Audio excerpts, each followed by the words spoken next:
Gita press पुस्तकों को छापने का मात्र प्रेस ही नहीं है, अपितु भगवान की वाणी से निश्रित जीवनोद्धारक गीता एवं महापुरुषों के वचनों इत्यादि की प्रचार स्थली होने से पुण्य स्थली है। भगवान स्वयं इसका उद्घोष किए हैं कि जहां मेरे नाम का स्मरण, प्रचार, भजन, कीर्तन इत्यादि होता है, उस स्थान को मैं कभी नहीं त्यागता।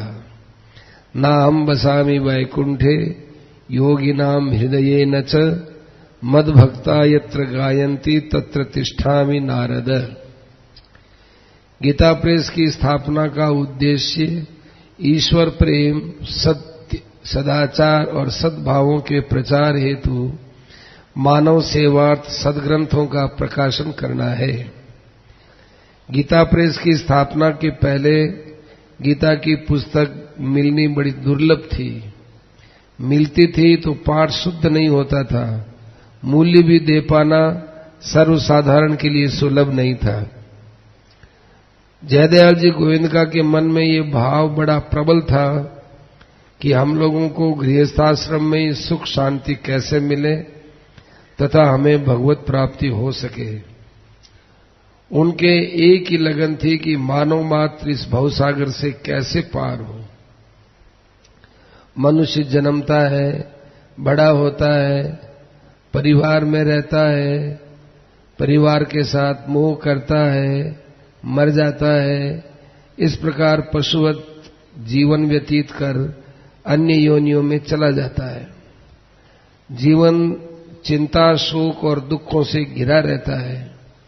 मानव शरीर पाकर भी यदि चिंता और शोक में डूबा रहा तो उसने मनुष्य शरीर का दुरुपयोग ही किया है। यह शरीर चिंता, शोक से ऊपर उठकर केवल भगवत प्राप्ति के लिए ही प्रभु ने कृपा करके दिया है। चिंता, शोक हमारी बेसमझी से होते हैं, इसमें प्रारब्ध या भगवान का हाथ नहीं है। हम इस बात को समझ जाएं तो कभी भी चिंता, शोक नहीं हो सकते।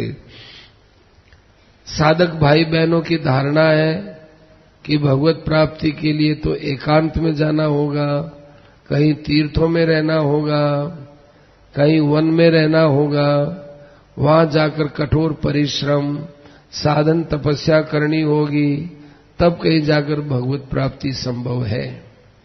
कई ऐसे प्रचलित भ्रम है कि स्त्री है, शूद्र है, वैश्य है एवं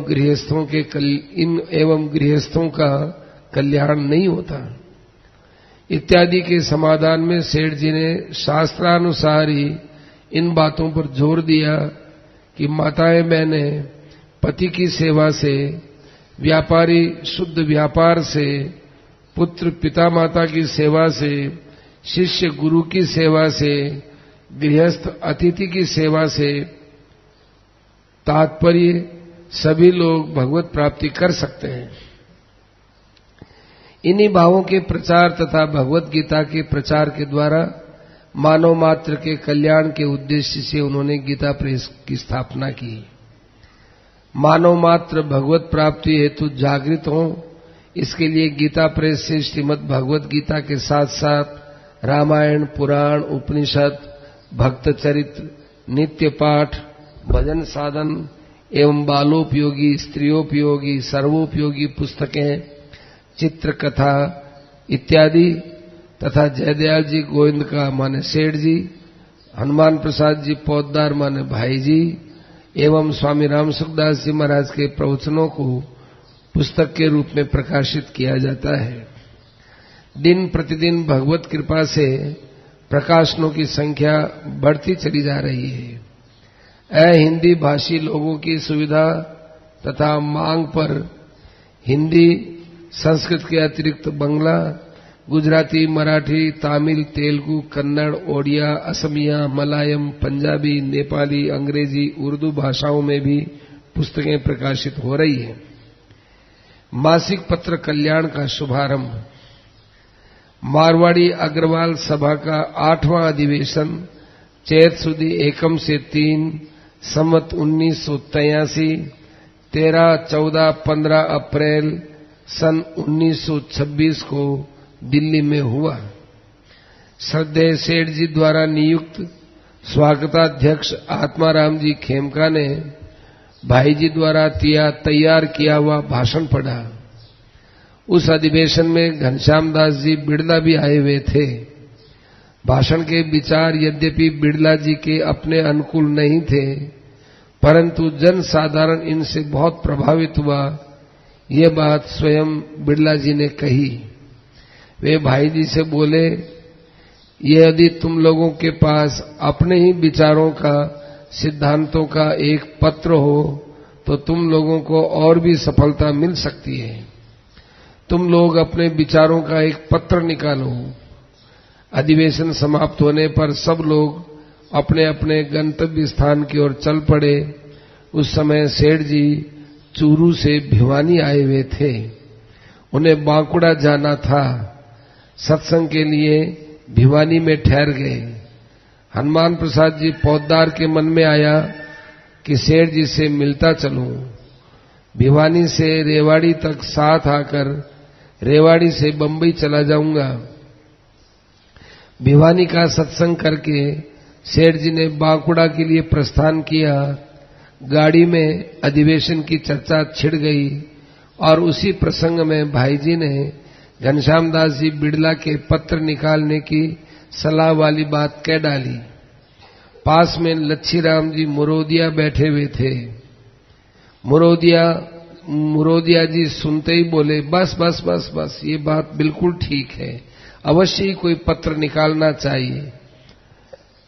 फिर वे भाई जी को गाड़ी के एक कोने में ले गए तथा उनसे वचन लिया कि मैं प्रतिदिन 2 घंटा संपादन कार्य किया करूंगा। भाई जी ने स्वीकार कर लिया।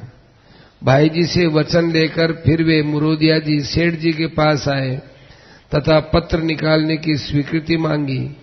सेठ जी ने सहर्ष अनुमति दे दी तथा गाड़ी में ही चैत सुदी नौमी संवत 1983 22 अप्रैल 1926 के दिन पत्र का नाम कल्याण निश्चित किया गया। वेंकटेश्वर प्रेस के मालिक मुंबई में रहते थे। वे भाई जी के मित्र थे। उन्होंने पत्र की आवश्यक कार्यवाही सरकार से करवाने की तथा पत्र छापने की जिम्मेदारी स्वयं ले ली। यह निश्चित हुआ कि केवल छपाई का विषय भाई जी देंगे एवं मुंबई से इसका प्रकाशन प्रारंभ हो जाएगा। हनुमान प्रसाद जी पोद्दार के अथक परिश्रम से कल्याण का प्रथम अंक श्रावण वदी 11 संवत 1983 अगस्त 1926 के दिन सत्संग भवन मुंबई के द्वारा वेंकटेश्वर प्रेस में छपकर प्रकाशित हुआ। दूसरे वर्ष से कल्याण का प्रथम अंक विशेषांक के रूप में भगवान नामांक निकला। पहले वर्ष में 12 साधारण अंक प्रकाशित हुए। बाद में कल्याण के प्रकाशन की योजना गोरखपुर से बन गई। सेठ जी ने बांकुड़ा से भाई जी को तार दिया कि कल्याण का सारा स्टाफ लेकर शीघ्र गोरखपुर जाकर कल्याण का आगामी अंक वहीं से प्रकाशित करो। इस प्रकार कल्याण का प्रकाशन गोरखपुर से भादवा संवत 1984 अगस्त 1927 से प्रारंभ हुआ। कल्याण भक्ति, ज्ञान, वैराग्य, धर्म, सदाचार एवं साधन संबंधी सामग्री द्वारा जन जन को भगवत प्राप्ति हेतु प्रेरित करने का निरंतर प्रयास कर रहा है। कल्याण के प्रकाशन के बाद इस बात की आवश्यकता प्रतीत होने लगी कि कल्याण की तरह एक मासिक पत्र अंग्रेजी में भी निकाला जाए। जनवरी 1934 से कल्याण कल्पतरु का प्रकाशन प्रारंभ हुआ। इसके कंट्रोलिंग एडिटर भाई जी रहे तथा संपादक श्री चिमनलाल जी गोस्वामी थे। कल्याण कल्पतरु के माध्यम से श्रीमद् भगवत गीता, वाल्मीकि रामायण, रामचरितमानस, मनुस्मृति, अध्यात्म रामायण, जैमिनी, अश्वमेध इत्यादि ग्रंथों का प्रामाणिक अनुवाद अंग्रेजी भाषा में हो सका। सेठ जी की नीति एवं महात्मा गांधी जी की सम्मति के अनुसार कल्याण एवं कल्याण कल्पतरु में आरंभ से ही विज्ञापन नहीं छापा जाता है। भाई जी एक बार गांधी जी से मिलने गए थे, तो गांधी जी ने कहा कि एक बात हमारी मानना कि तुम कल्याण के अंदर कोई विज्ञापन नहीं देना, क्योंकि विज्ञापन देने पर संस्था पैसे में चली जाएगी। सेठ जी का तो पहले से ही विचार नहीं था। इस विषय में सेठ जी के और गांधी जी के एक विचार रहे। दर्शनीय स्थल भगवान श्री कृष्ण की वाणी श्रीमद् भगवत गीता को छापते छापते गीता प्रेस आज पुण्य स्थली के रूप में स्थापित हो गया। देश विदेश के लोग यहां आकर अपने भाग्य की सराहना करते हैं। वैसे तो पूरा प्रेस ही दर्शनीय है, लेकिन दो स्थल विशेष आकर्षक के केंद्र हैं। पहला गीता द्वार। भारतीय संस्कृति एवं धर्म की महत्ता निर्विवाद है।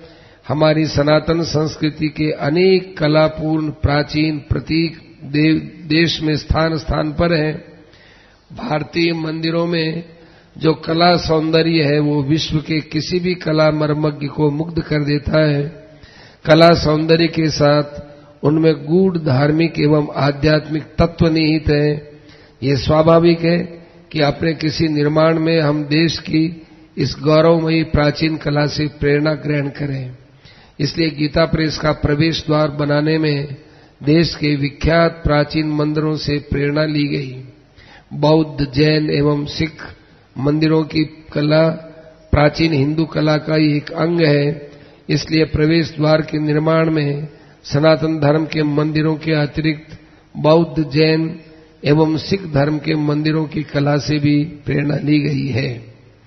एवं द्वार के प्रत्येक अंश का निर्माण किसी न किसी प्राचीन सांस्कृतिक कलापूर्ण मंदिर के किसी अंश के आधार पर ही हो, इसका यथाशक्ति ध्यान रखा गया है। इस प्रयत्न के परिणाम स्वरूप प्रवेश द्वार प्राचीन मंदिर की कला की विभिन्न शैलियों का आंशिक रूप में दिग्दर्शन बन गया। दूसरा, लीला चित्र मंदिर। गीता प्रेस का कार्य प्रारंभ होने के कुछ वर्षों बाद गीता प्रेस में काम बढ़ जाने से नया मकान बना। तब उसके ऊपर एक विशाल भवन बनाया गया। भवन बन जाने पर पूरी भगवत गीता संगमरमर पत्थर पर खुदवा कर उसमें शीशा भरवाया गया और दीवालों पर चारों ओर पूरी गीता के क्रम से भी पत्थर जड़ दिए गए।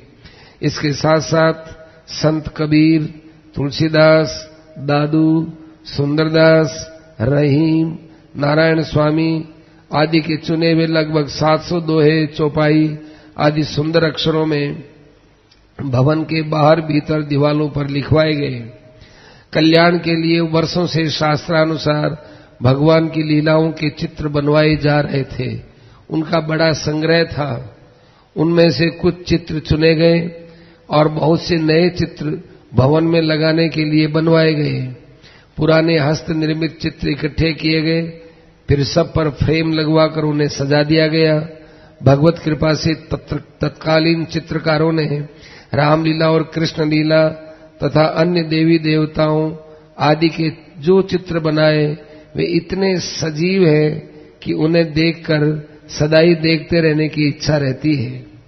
इन चित्रों के यथास्थान लगने के उपरांत हमारे भारत के प्रथम राष्ट्रपति महामहिम देश रत्न डॉक्टर श्री राजेंद्र प्रसाद जी वैशाख सुदी अष्टमी विक्रम संवत 2012 दिनांक 29 अप्रैल सन 1955 को प्रातःकाल गीता प्रेस गोरखपुर में पधार कर इसका उद्घाटन करने की कृपा की। इस प्रकार ये अभूतपूर्व लीला चित्र मंदिर बन गया। तीसरा, गीता भवन स्वर्गाश्रम। सेठ जी को एक शांति प्रिय स्थल की आवश्यकता महसूस हुई, जहां कोलाहल न हो, पवित्र भूमि हो, साधन भजन के लिए अति आवश्यक सामग्री उपलब्ध हो। इस आवश्यकता की पूर्ति के लिए उत्तराखंड की पवित्र भूमि पर सन 1918 संवत 1974 के आसपास सत्संग करने हेतु सेठ जी पधारे। ऋषिकेश में सेठ जी ने सत्संग का आयोजन किया। कई वर्ष वहां सत्संग करने के साथ साथ वे किसी एकांत वैराग्यपूर्ण स्थान की खोज में लगे रहे। गंगा के पार भगवती गंगा के तट पर वटवृक्ष और वर्तमान गीता भवन का स्थान सेठ जी को परम शांतिदायक लगा। सुना जाता है कि वटवृक्ष वाले स्थान पर स्वामी रामतीर्थ ने कभी तपस्या की थी। सेठ जी कहा करते थे कि यह वटवृक्ष और गीता भवन हमें भगवान की कृपा से स्वाभाविक ही प्राप्त हुए हैं। फिर क्या था, सन 1925 के लगभग से सेठ जी अपने सत्संगियों के साथ प्रत्येक वर्ष ग्रीष्म ऋतु में लगभग 3 माह वहां रहने लगे। प्रातः 4 बजे से रात्रि 10 बजे तक भोजन, संध्या वंदन आदि के समय को छोड़कर सभी समय लोगों के साथ भगवत चर्चा, भजन कीर्तन आदि चलता रहता था। धीरे धीरे सत्संगी भाइयों के रहने के लिए पक्के मकान बनने लगे। भगवत कृपा से आज वहां कई सुव्यवस्थित एवं भव्य भवन बनकर तैयार हो गए, जिनमें 1000 से अधिक कमरे हैं और सत्संग, भजन, कीर्तन के स्थान अलग हैं, जो शुरू से ही सत्संगियों के लिए निःशुल्क रखे गए। यहां आकर लोग गंगा जी के सुरम्य वातावरण में बैठकर भगवत चिंतन तथा सत्संग करते हैं। यह वह भूमि है जहां प्रत्येक वर्ष न जाने कितने भाई बहन सेठ जी के सानिध्य में रहकर जीवन मुक्त हो गए होंगे। यहां आते ही जो आनंदानुभूति होती है वो अकथनीय है। यहां आने वाले लोगों को कोई असुविधा नहीं होती, बल्कि निःशुल्क आवास एवं उचित मूल्य पर भोजन एवं राशन, बर्तन आदि आवश्यक सामग्री उपलब्ध है। ऋषिकुल ब्रह्मचर्य आश्रम चूरू जयदयाल जी गोविंदका ने इस आवासीय विद्यालय की स्थापना इस उद्देश्य से की कि बचपन से ही अच्छे संस्कार बच्चों में पड़े और वे समाज में चरित्रवान, कर्तव्यनिष्ठ, ज्ञानवान तथा भगवत प्राप्ति के प्रयासी हों।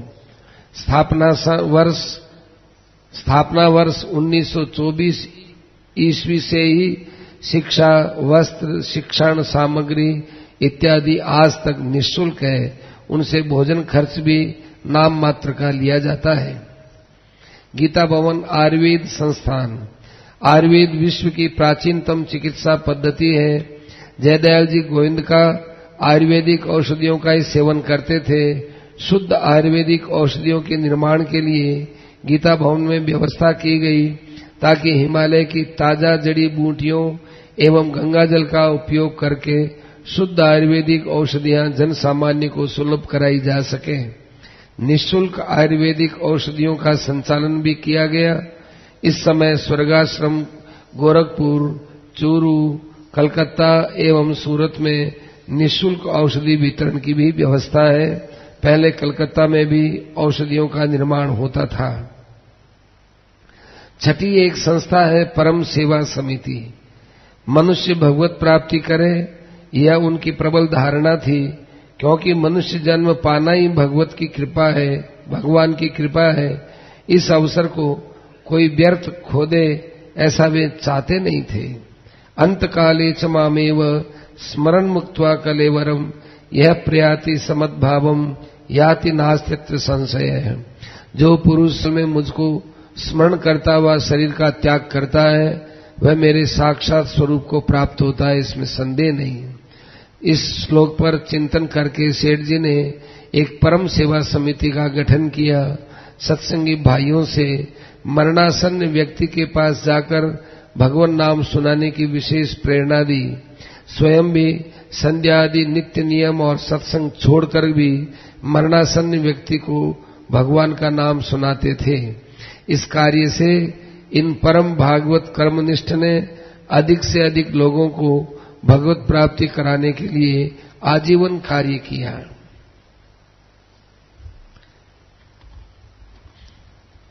गीता रामायण परीक्षा समिति श्रीमद् भगवद गीता और रामचरितमानस ये दोनों मंगलमय दिव्यतम ग्रंथ हैं। इनमें मानव मात्र को अपनी समस्याओं का समाधान मिलता है।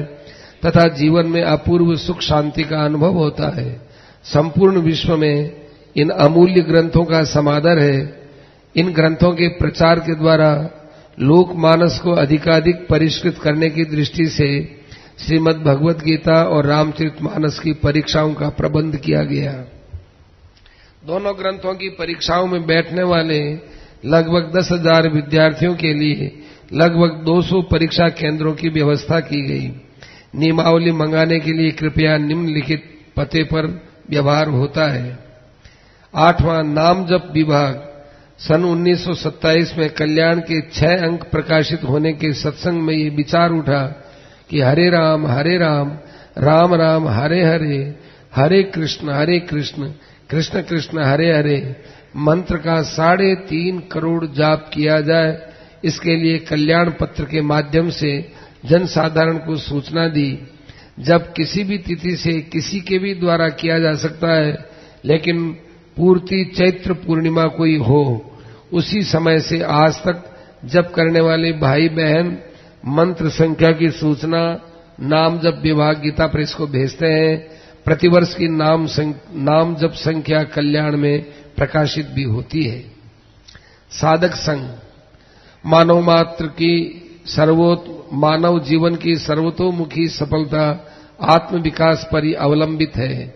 आत्म विकास के लिए जीवन में सत्यता हो, सरलता हो, निष्कपटता हो, सदाचार परायणता हो, भगवत सामुख्य हो इत्यादि दैवी गुणों का ग्रहण और असत्य, क्रोध, लोभ, मोह, हिंसा, द्वेष आदि आसुरी गुणों का त्याग ही एकमात्र श्रेष्ठ और सरल उपाय है। मनुष्य मात्र को इस सत्य से अवगत कराने के पावन उद्देश्य से जनवरी 1957 में साधक संघ की स्थापना की गई। इसका सदस्यता शुल्क कुछ भी नहीं। सभी कल्याणकामी स्त्री पुरुषों को इसका सदस्य बनना चाहिए। सदस्यों के लिए ग्रहण करने के 12 नियम और त्याग करने के 16 नियम बने हुए हैं। विशेष जानकारी के लिए साधक संघ गीता प्रेस गोरखपुर से संपर्क किया जा सकता है। निष्काम भाव के आचार्य। भगवान अपने हैं, हमारा अहित नहीं कर सकते। उनसे कुछ भी मांगना अपनी तुच्छता है, क्योंकि वे हमको जितना देना चाहते हैं, कहीं हम छोटी वस्तु मांगकर उनकी सीमा तो नहीं तोड़ रहे हैं। इन सब बातों को खूब अच्छी तरह से समझाने वाले सेठ जी ने सदैव भगवान की निष्काम भक्ति व कर्म पर जोर दिया। वे कहा करते थे, भगवान से कुछ मांगना अपने आप को भगवान से ज्यादा बुद्धिमान समझना है। स्वामी राम सुखदास जी महाराज कहा करते थे कि जिस प्रकार ज्ञान योग के आचार्य शंकराचार्य जी एवं भक्ति योग के आचार्य रामानुजाचार्य जी हैं, इसी प्रकार सेठ जी निष्काम के आचार्य हैं। एक बार सेठ जी रोगग्रस्त हो गए। उनके सत्संगियों ने विचार किया भगवान से उनके स्वस्थ होने की प्रार्थना करनी चाहिए। ऐसा सुनकर सेठ जी उन लोगों से बोले कि जो मेरे लिए अनुष्ठान करेंगे वे मेरे मित्र नहीं शत्रु हैं, क्योंकि हमारे प्यारे का विधान बदलना चाहते हैं।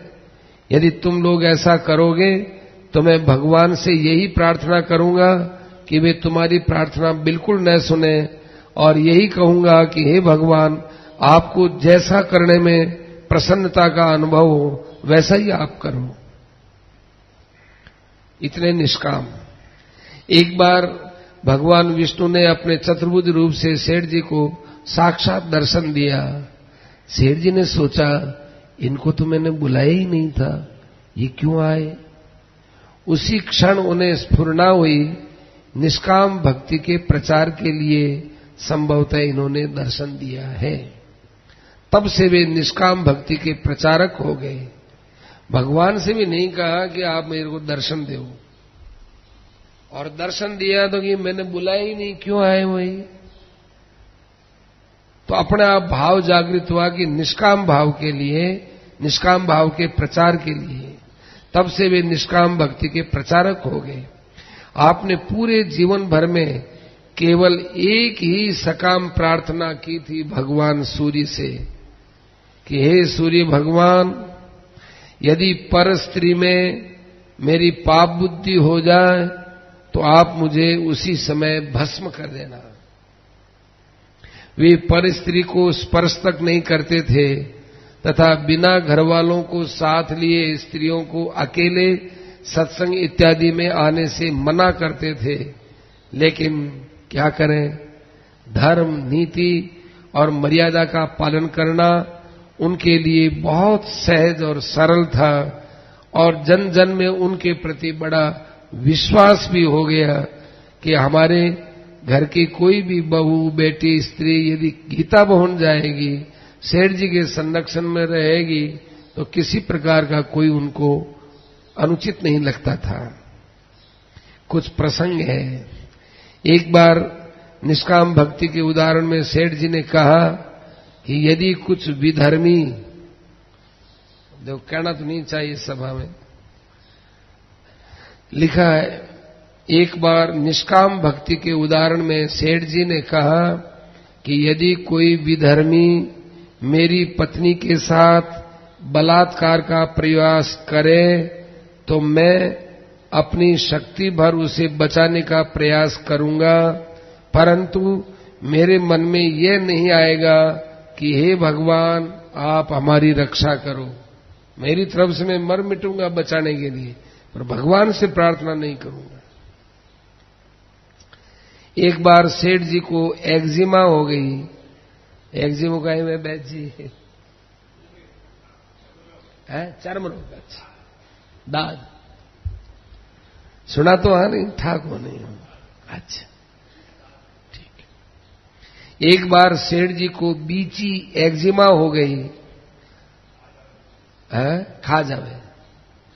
सेठ जी बोले कि बीची की कोई अनुभूत दवाई लेके आओ। किसी ने पूछ लिया कि सेठ जी आप तो निष्काम हैं, फिर अनुभूत दवाई मांगने की आपकी क्या इच्छा हो गई?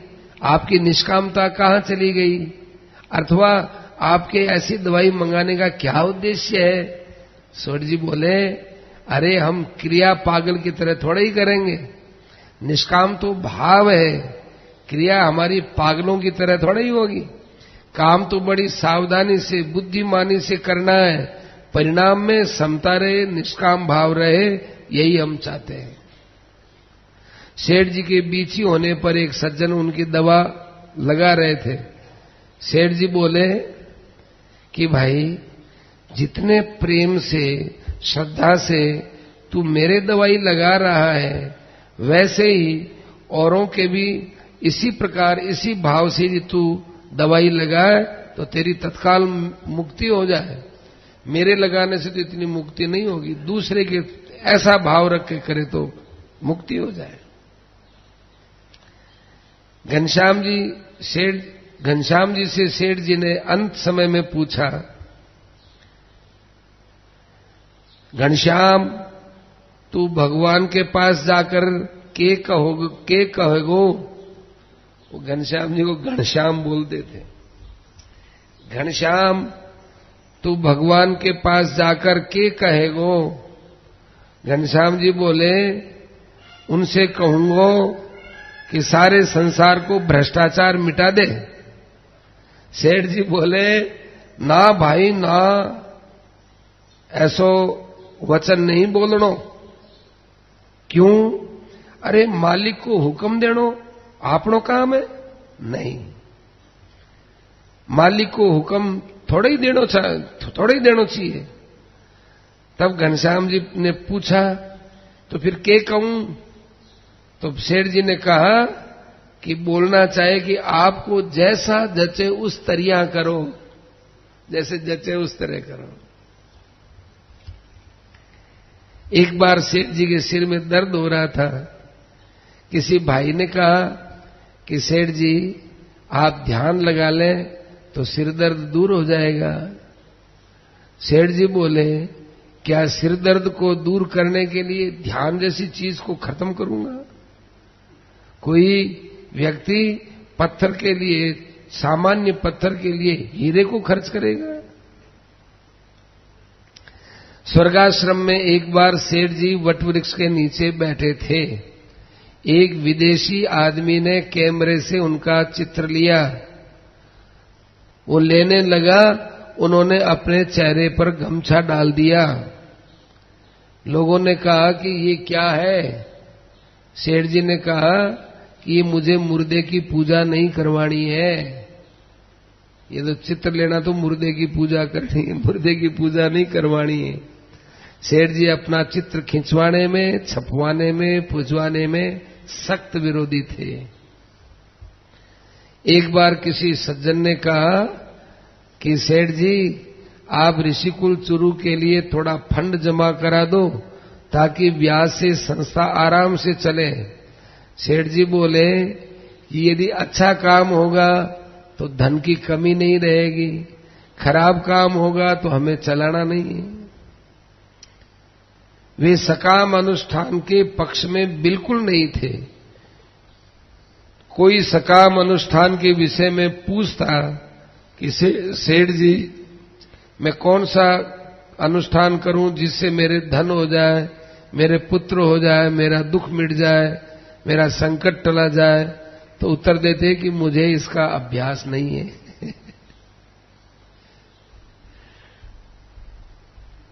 देखो, मुझे मालूम है कि समय तो हो गया, लेकिन छोड़ने का मन नहीं करता। गोविंद भवन में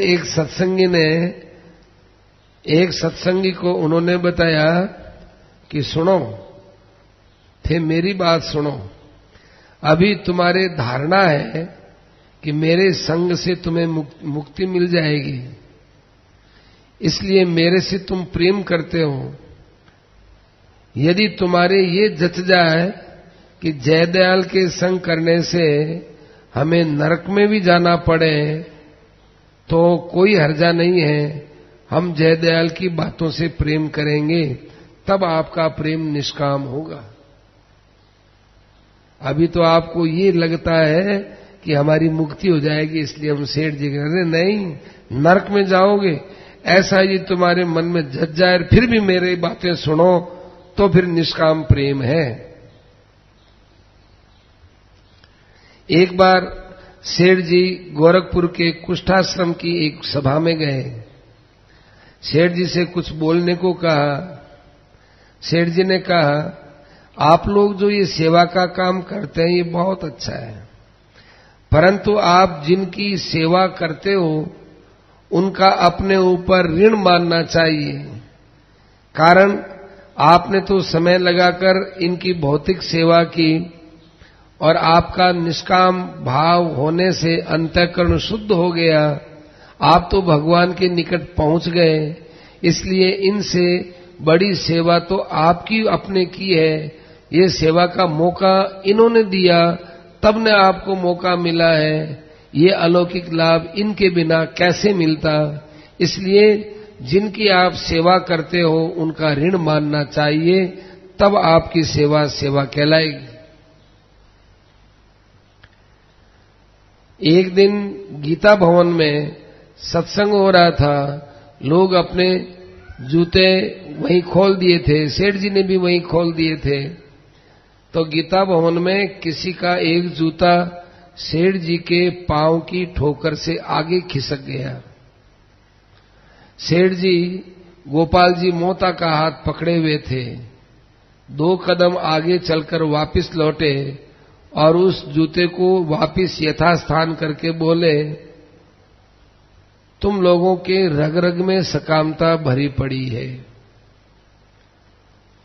अब वो जूता ठोकर लग गया, जूता आगे चला गया।